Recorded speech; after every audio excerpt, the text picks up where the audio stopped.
सकाळी झोपून उठल्यापासून वेदूचं चालू होतं की कुठेतरी बाहेर फिरायला जायचं, घरी नको हस वेदू.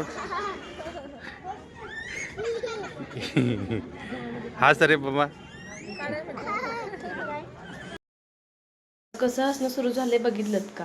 एकदा बाहेर घेऊन आलो म्हटलं ना की वेदूचा आनंद काही गगनात मावत नाही. इकडे पळायचं तिकडे पळायचं, नुसतं फिरत असतो.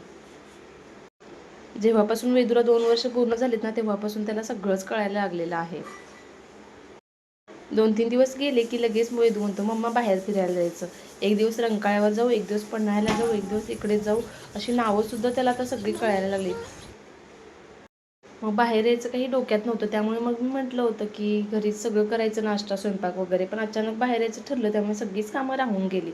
कोणतंही काम न करता आहे तसंच आम्ही बाहेर पडलो.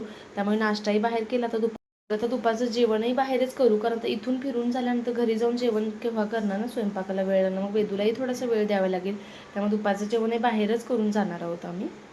सकाळी 9 वाजता आम्ही घरातून निघलो होतो. आता वाजलेत 3:30 दुपारचे.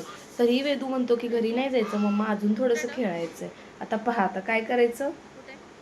जेव्हापासून वेदू झालाय तेव्हापासून माझ्या सकाळची सुरुवात आणि दिवसाचा शेवट अगदी वेदूपासूनच होतो.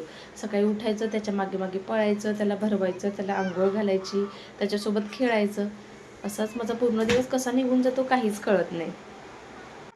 इकडे हे बदक होते आणि त्याची छोटीशी पिल्ली होती. केव्हापासून वेदू त्यांना बघत बसला आहे, त्यांचे आवाज ऐकत आहे. मध्येच इकडे बघतो तिकडे बघतो, त्याला काय नवल वाटतं कोणास ठाऊक. लहान मुलं ना खरंच खूप वेगळी असतात.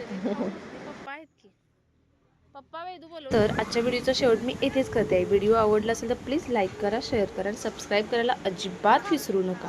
तोपर्यंत ओके, टाटा, बाय बाय.